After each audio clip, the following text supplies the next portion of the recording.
everyone, welcome back to another episode of Enigmatica 2 Expert Extended. Last episode we did a bunch of blood magic and we kinda ended it where we were crafting a couple of other components. One of them was the ethereal talisman, which is kinda pointless right now. And the other thing was, the spectre sapling grew and I made some bloodwood, which I forgot where I dropped. Oh, we made some. And another thing I did off camera is I made another ritual of the crusher. Let me just get a meteor over here and show you what I mean. Get a meteor down. There we go. Now, instead of me mining this myself, I learned that you can use the Tinkerer tool to adjust the area of where you want it to mine. If you go to blood magic, roll of the crusher, you can make this up to 63 radius, so a pretty large area. I chose the area where the sphere lands, this entire area. It will mine the pillar of obsidian under it, but it's fine. And that will mine the entire thing. Now, this is not the ritual of the crusher that will break that. It's another one that I will show you in a moment. I've learned how to actually do the wills, because last time I did it, I kind of did it on accident without realizing it. But what I've understood, and I think I mentioned it in the last video, basically when you adjust the will, you need to have one of the crystals you need to adjust it to in your hotbar over here. And then you right click the ritual thing. Also made another one of these where it gets me brimstone. I tried to do something, it didn't work out, but now we have a brimstone one. And I adjusted this to the will, like raw demonic will, so it can deposit into a tank. Right, so what I did is, this is the ritual of the crusher that can break everything over the top. And basically it just mines everything, processes them into the macerator over here, into an electric furnace, into these tanks. So let me activate this real quick, and you'll see this in action. So yeah, now I automated this. You can see that we have a quite substantial amount of materials, because I also smelted everything we had in our, it's called Danknull. Another thing I've done is I made the farm over here, and I will expand it more over there, because I needed more food and I was running out. I've made some food, have like my nutrition go up, because it's been going down lately. Okay, in today's episode, I want to start off with nuclear craft. So, we already did start a bit of nuclear craft, but what I want to do is reactors. To do that, we need to find a place where we're going to have our reactors. We're probably going to build multiple of these. The first thing, let's start off with the tasks over here. We need a DU plating, which is a bunch of sulfur and uranium-238. I already made a stack of the advanced plating. Nothing much, just enough alloys with some basic amount of lead and graphite. There we go, we have our DU plating. We don't need more of these, so I'm just put this over here. I don't need that. We just need to open menu of Schematica files. I think it will be this button. Right, now that we got our Schematica out of the way, alloy furnace, we need to create that first. So to do that, we are missing the 2 bioplastic, which are made over here. And everything else we've already crafted before. There we go, alloy furnace. Melter and decay hastener. I already made those, so I can just break them from up here.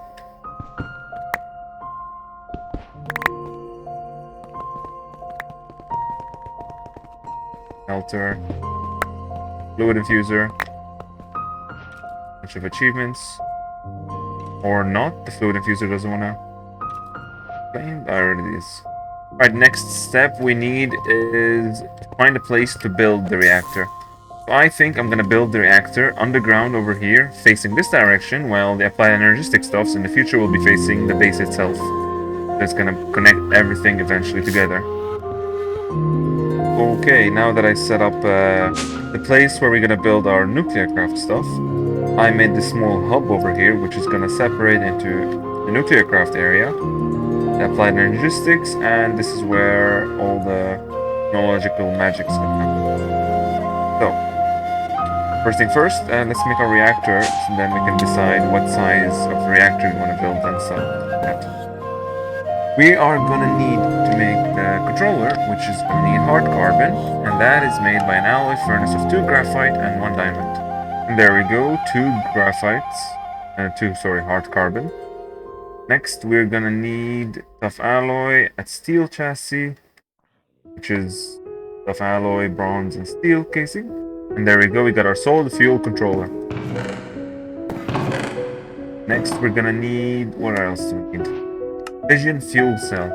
Now, I'm planning on making 2 fuel rods, in a way.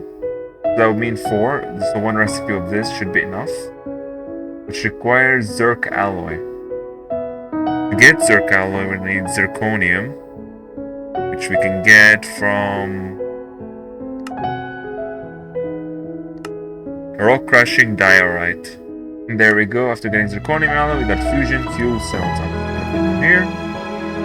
Next thing we're gonna need to craft is fission fuel ports, zirc alloy, 2 hopper, and a steel chassis. The other one is fission reactor vent. Requires a servo mechanism. That's also pretty easy to make. Here we go, we got the fission fuel cell port and the fission reactor port. Those in here too, and next thing we should craft is reactor walls and an radium beryllium, I believe. So radium comes from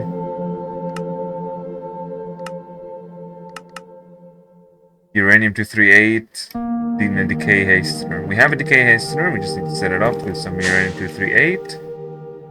And what about beryllium? Beryllium comes from andesite. And here we go, we got the radium beryllium neutron source. And finally, we're gonna need some fission casings.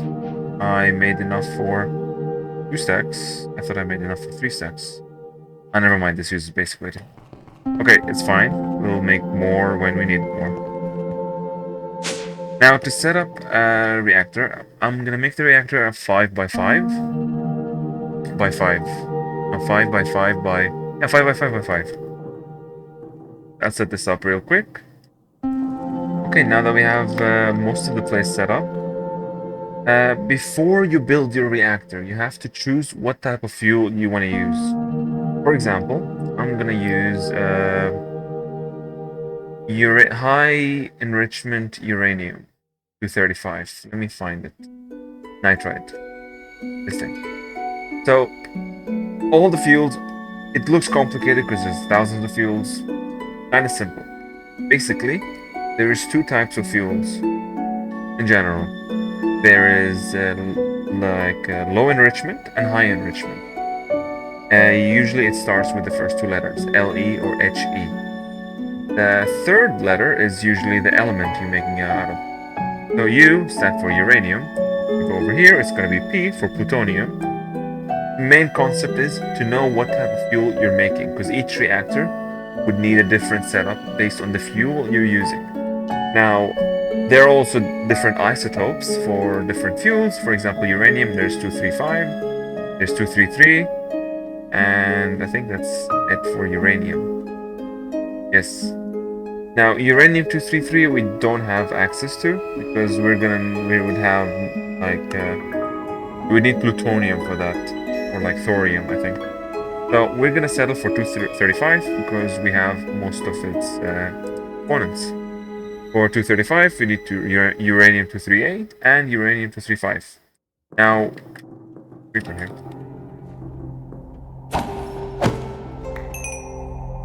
Now, we already have uranium-235 because we already made a reactor from nuclear craft. No, sorry, industrial craft. If we go over here, we should have some uranium-235 and uranium-238. Now, after you select the type of fuel you want to use, here we go, HEU-235. On its own, it does nothing. You need to add like either oxide. There is oxide, which has slightly more heat but less time. Nitride, who has slightly less heat like less heat, but more completion time. And then there's zirconium, which is a bit of both, like in the middle. So since we're going for uranium-235, we're going to look at those stats. The most important one for the reactor building is the heat generation and the criticality factor. Basically, once you build the reactor, you need to make it so that these fuel cells that contain this pellet will keep each other active. So let's start off with building the frame of the reactor. I said earlier I'm going to build it 5 by 5 by 5.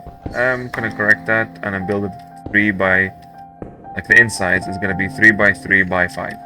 But the outside is going to be 5 by 5 by 7. But now that we've built the frame for the reactor, let's try to place some of the blocks so we can get rid of it. Controller needed. And next thing, we're going to put the fuel cells. Now, where you place those in your reactor depends a lot on all the stuff that exists inside the reactor. And there is a simulator like you can download from just search up nuclear craft planner and you can find it there. And it usually helps you find if the reactor is going to melt down, if everything is stable, or if your setup is good. So I basically did the simulation and found out the best build for HEU 235 nitride. So first thing, you're going to need to put your fuel cells. And second thing, to keep those fuel cells active, you're going to need something called a moderator. Now, if you go over here, I was explaining to you how the reactors, yeah, thank you, everything is it. So you're going to need moderator lines, which can only be up to 4 blocks. 3 blocks is nice because I like odd numbers.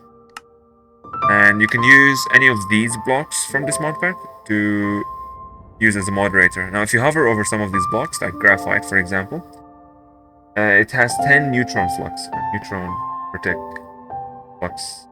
I don't know what the word is, but yeah. And there's beryllium, there's aurora, whatever. You get the idea. Now, if you remember our HE235, it has criticality factor of 64. So the sum of the blocks in between should sum up to 64 or around that number. Any less and it will not activate anymore and it's going to be less efficient. So you need to be as close to this number as you could. So considering this is 3 blocks and they need 264, beryllium would be the best option, getting us to 66 neutron per tick. Okay, since the beryllium is going to take some time to be made, because our machines over there are slow, let's talk about heat sinks. So, considering this is an HE235, it's going to produce 288 base heat. Now, every connection that's connected to the fuel cell would add to that number. If it's 288, but it's connected to 2 moderators, that would be 288 times 2, which would be 576. Now, since we have 4 of these, so there's 4 connections, that would be 1,152 heat produced, yes. So we have to cool the reactor in a way where it will not produce as much heat. To do that, we're going to use heat sinks.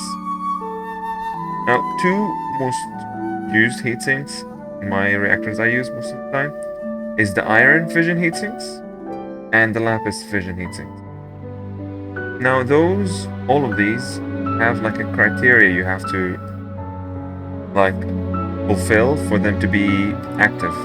For example, the lapis one needs to be connected to a fuel cell directly and a reactor casing. So we can put fuels like a lapis fuel cell over here and over here next to this fuel cell. Now each fuel cell has its own heating component. So for example, if you like add too much cooling over here and not enough, this one will melt. So you have to keep it cool for each fuel cell. Now the iron one has to be connected to a moderator edge. So you can't connect it to like the sides over here. You can connect it to like over here when you have the moderator in the center pretty soon. So I'll get the items for the heat sinks. It's pretty easy recipe, some steel, tough alloy, you get a 64 empty heat sinks, and then all you need is just surround them by iron or lapis to make the other ones. Alright, now that we have our beryllium, we can now place our moderator down. As I said earlier, we get the lapis ones, put them on the sides next to a casing and a fuel cell. Also, by the way, sometimes you may not notice if they're valid or not, or the structure is too complicated for you to account to all of that. So the planner would be helpful for bigger reactors. Now that we do this, each fuel cell should have more cooling than its heating, if that makes sense. So each of these produces 200, each of these produces 50. So 4 of those would make 1,200 compared to our 1,152. We should be at a net positive of cooling. This is, this is an SFR in the game, which is a solid fuel reactor. Now let's close this up. And I completely forgot about 2 things. Now this is working. You could activate this, but we were not going to activate this. Because we first can't insert fuel, we don't have our vents or anything. Okay, to start off, let's break one of these here and put a fission reactor vent over here and there. Oh wait, sorry, the wrong one. Fuel cell port.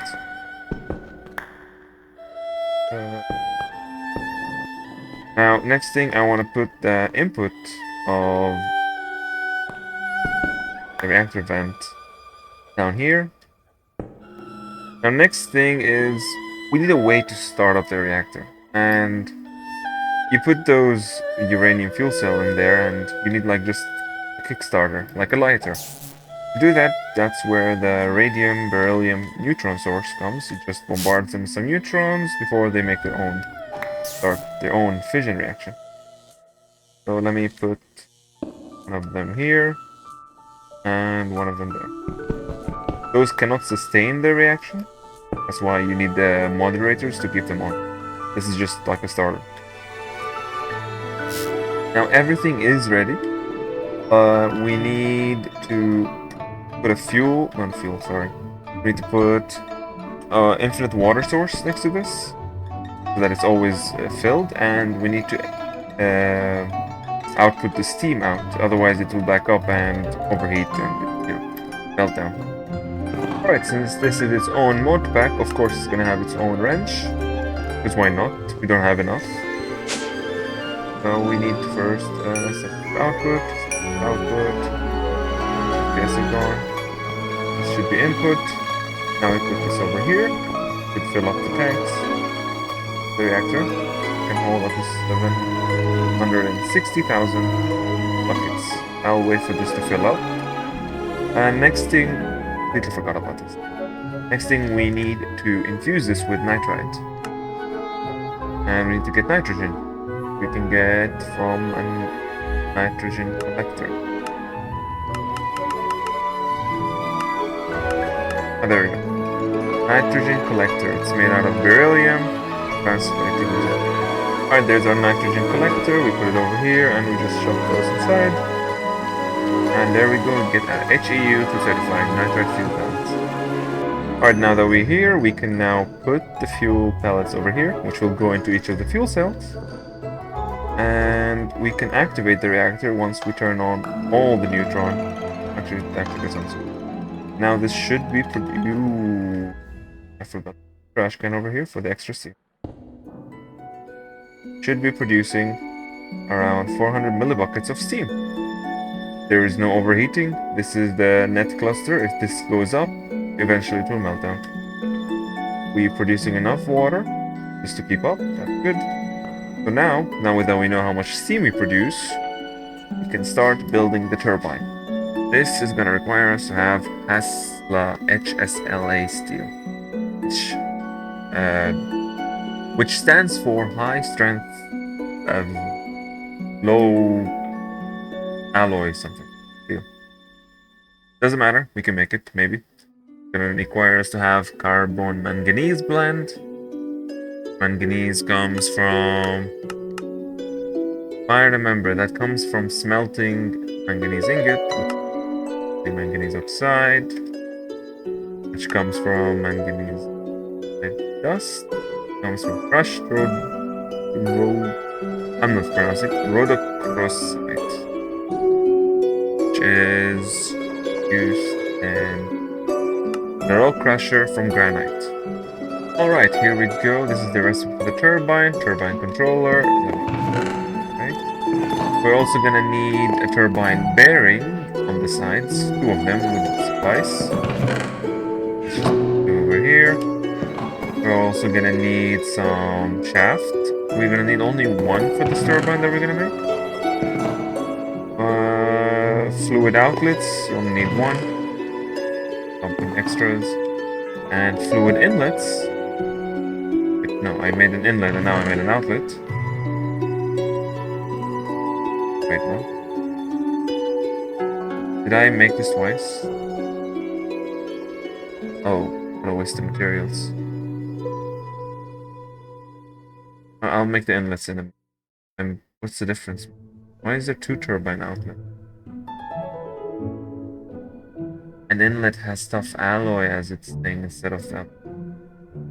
I'll make the inlet after I just finish the turbine casings. And lastly, you'll need turbine rotors. There we go, these are the inlets. Now we can build the turbine for our reactor. Now, based on our reactor, we produced 400 steam, like buckets of steam, millibuckets of steam. Now, they have changed in this mod pack to where each turbine blade can process up to 1,000 millibuckets, so one bucket each. So you build the turbine equal to the amount you produce. So if we produce over 4,000, we would have to make it bigger, but considering it's way, way lower, we just build it one block wide. And I just noticed I'm dying of hunger. Alright, now that that's out of the way, let's build our reactor. Reactor turbine, First thing, let's build the casing. So now that that's connected there, let's put our turbine controller. Let's put our inlet, gonna be here. And we're gonna need our outlet, which is also gonna be here. Next thing, we're gonna need our bearings. Let's put a random block here. One bearing. Shaft and a bearing. Now we break this block. All we need is the turbine rotors and around the centerpiece. I don't think it matters what direction they're facing. I guess you misplaced them wrong. But they should work. Let's cover up the back, the top, and the front. We'll just cover up the glass later. But now that we have our turbines set up in a way, we need to put the coils. Now you can put two coils, one on each side. Based on the efficiency of the coil, we can... let's see, there's like 5 types of coil. There. And now these coils work the same way as a heatsink. These. Right now that we have enough for, I think, what we need, let's just put these on the sides. Get our magnesium. Put one here. There. Get our copper. I think copper works from one valid beryllium, yes. And the beryllium needs only one valid magnesium. So we do this for both sides, and I need one more beryllium and magnesium and copper. And there we go, now that that's done, we need just to cover up the front, and our turbine is ready. And the inside structure will turn into a blade. Now, the problem is, it's not really a problem, it's that we need to connect the steam here to the turbine via a fluid duct. Now I want to use a super laminar one because it doesn't really have a limit on how much it can pump out as steam. So, but the issue is it's slightly expensive considering it requires fused quartz, which we can make, but it's gonna need a lot of quartz and an alloy furnace to be working overtime. Or if we can... yeah, no. The only way I can do this is if we can just alloy furnace it. I'll go get some quartz, get a bunch of these. I mean, here we go, 7 laminar fuel ducts, fluid ducts. Now, I've noticed something, and I think it's because it's close to Christmas, but I have wings. Like, how do I? Can't I? Okay, this is not working.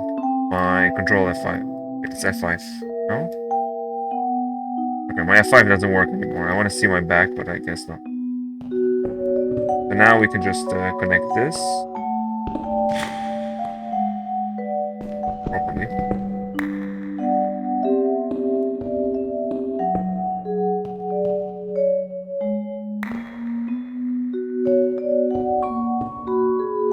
With this out of the way, we need to put on the outlet trash can. And we're gonna need a storage unit. I believe they provide us with 8 lithium, yes. Put over here to charge from the battery. Everything is set up. We should have unlimited, okay, not unlimited, more efficient way of getting energy from uranium.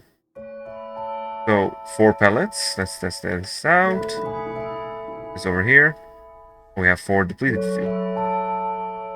This over here, this should work, and I completely forgot I need the lever.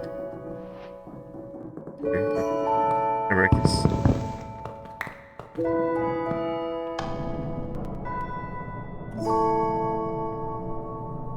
Active, good. We're producing 1400. No, this is not 1400. 14,000 RF per tank. Which is way more than we already produced. It has horrible efficiency, but that's mostly because we don't produce as much steam as this turbine can hold.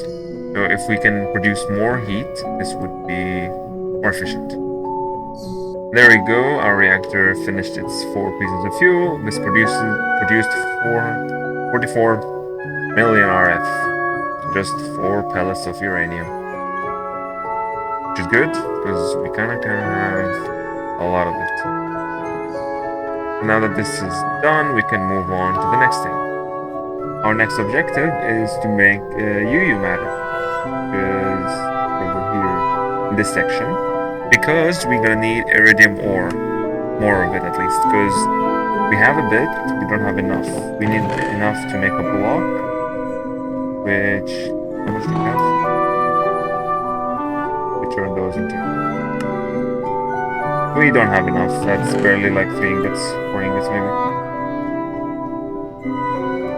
We need the iridium to make an iridium block, which we can then turn into.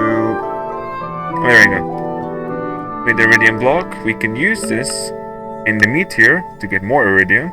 But the important thing I want is titanium, or half a million blood essence. But to get more iridium, we can either explore, or we can start by making UU matter. Now the issue is, to make more UU matter, we're gonna need a replicator. It requires 3 MFSUs, which are expensive to make because of the advanced circuits. So I wanna create one machine from mechanism, and that would be the osmium compressor. There it is, our osmium compressor. And now we can put it down here with our other machines that we created. Now I put everything here, connected them. This way we can have almost infinite amount of energy. Not really infinite, but still. So how the osmium compressor works is you put osmium at the bottom, and I think it has any other recipe. Yeah, it just holds osmium, and on top you can put whatever catalyst you want to do. For us, we're going to use a printed circuit board, which is basically made by smelting a rose circuit board, and it's just made out of green dye, gold, and clay. I've made the materials for the replicator, and before doing that, we need to make a matter fabricator. I already set up the recipe. It's just advanced circuits and stuff we already made. And we need a scanner, which is also stuff we already made. And a crystal memory. So we need like a good. Oh. There we go, a crystal memory. And now we can make the replicator. And now we have all the stuff needed to craft iridium.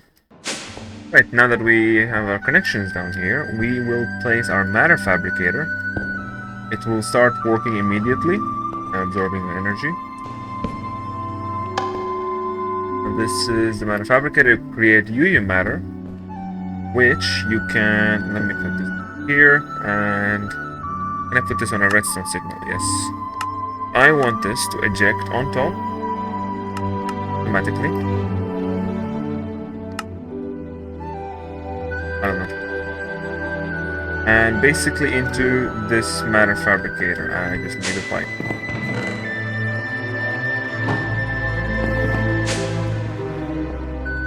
The matter fabricator works on RF, so I used mechanism. Works. Okay, good. This way we can control how much energy it consumes. Next thing, we need to place the scanner. We can put over... Where would I put the scanner? Put it over here. But now with this, what you do is you put the crystal memory. Can I reverse this? No? Okay, whatever. You put this over here and you get an item that you want to copy. For example, we want to duplicate iridium ore. And you put it in the scanner. And now it will slowly scan this. Right now that it's finished scanning, I can save it onto the file, onto the item. We can put this inside here. It's going to require a catalyst. Now to do that, I think you need shift left click item, and based on your difficulty, it will consume a certain amount of UU matter to craft that item. So for this, we're going to need, let's say, Certus quartz can work, or any of these other items. Certus quartz is abundant. Best, and I want to create 9 of these. I just put 9 of those inside. I need UU matter. True, I forgot about that. I've been making UU matter here. Now, you can add an amplifier if you get some scraps, and I only found scraps are made out of random garbage or wasteland earth, which we have a lot of, because I mined it last time. This will increase the amount of UU matter you get per energy. So I need to get a fluid connecting to the replicator. And there we go, we pumped the UU matter directly into here, and we crafted our 5 iridium. I think we're gonna make 6, 7, 8. Now we have 9 iridium ores. This should finish the quest line over here. Reaching max difficulty here. We can try to make our quantum armor, but that will be another time. What I want to make is an iridium block. I lost my iridium.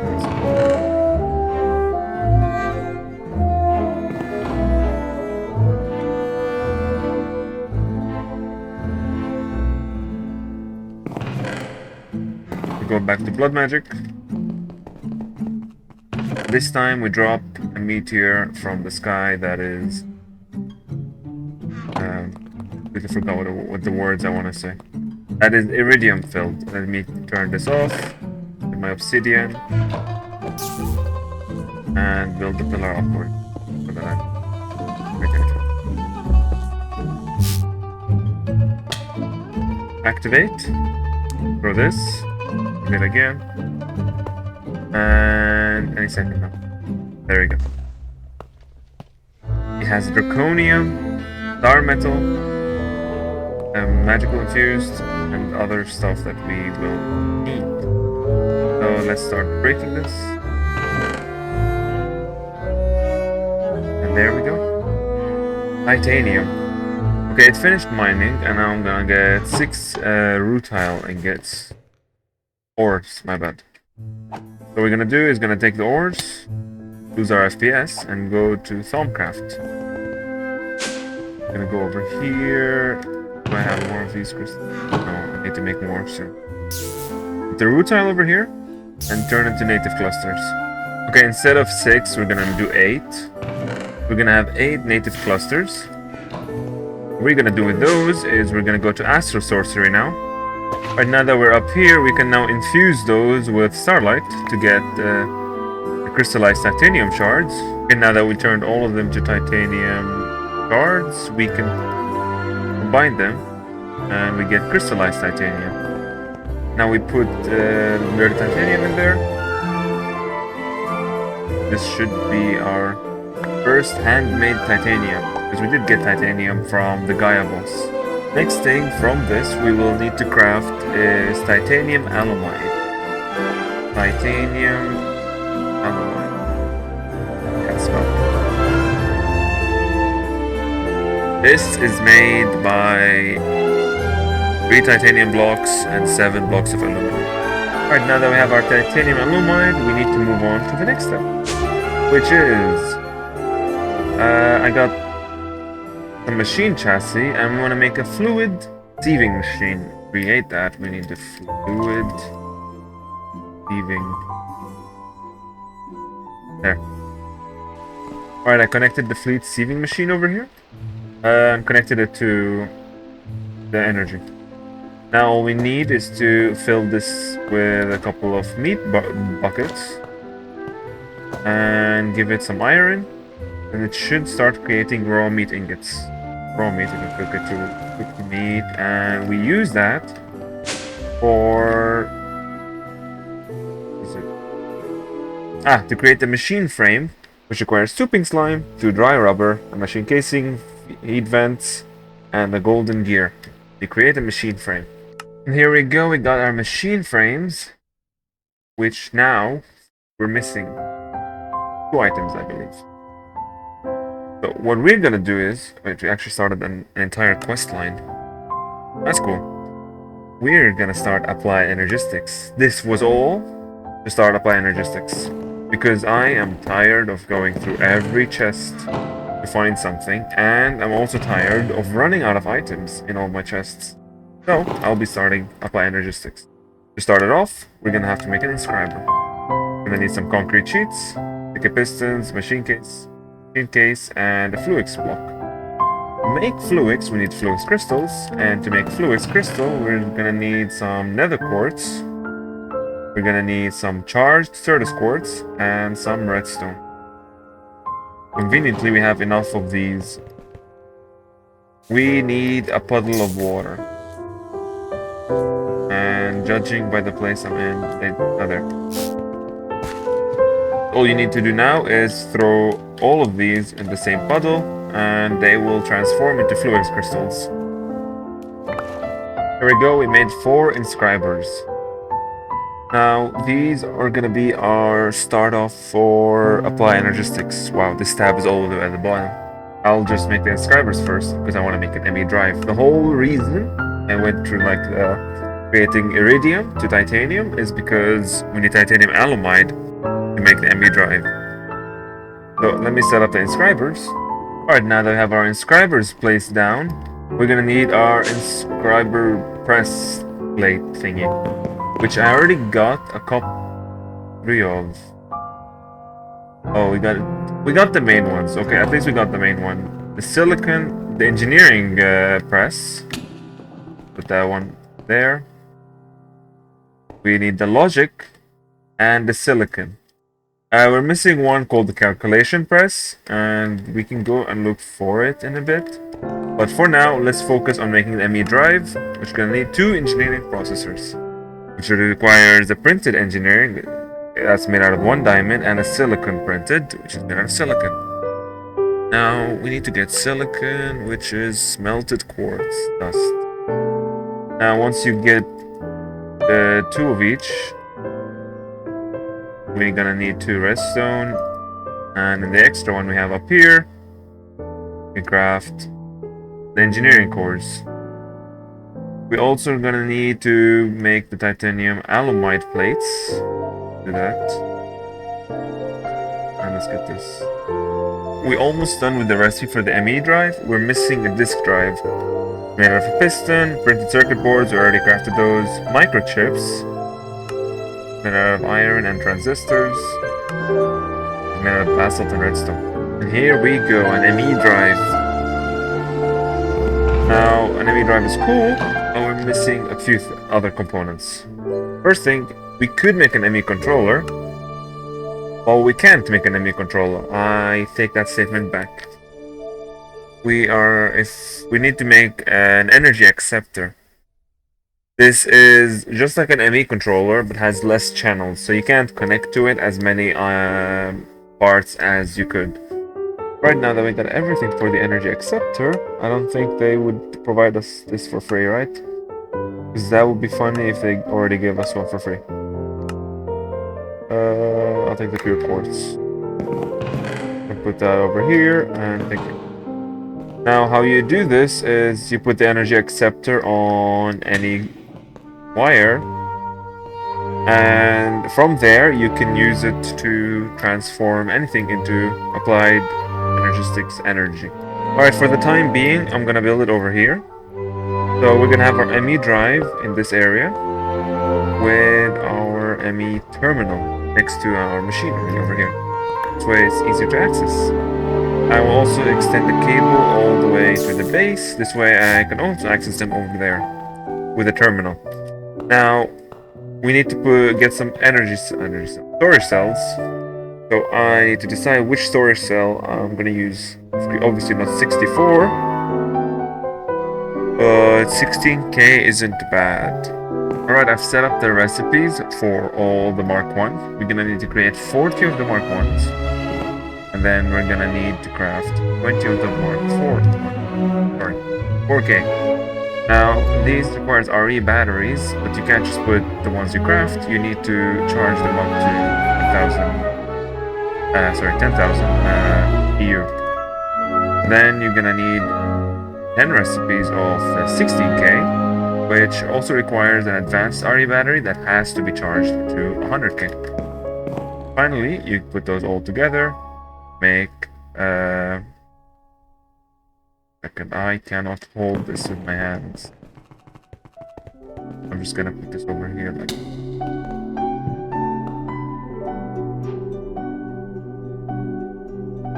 There we go.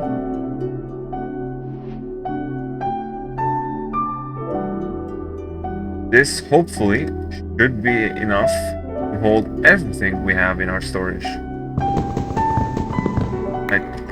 But before we put anything inside, we need to have the ability to access the inside of that machine. So, first thing first, we're gonna need a formation core and an annihilation core. This is a formation core, and an annihilation core is made out of nether quartz. Also, we're gonna need a screen, which I crafted there. And you just combo everything, you get an ME terminal. We could make a crafting terminal. The issue is for a crafting terminal, we're gonna need vibrant bimetal gears, which requires vibrant alloy, and that's a story that I don't want to delve into right now. We can do that next episode, crafting terminal.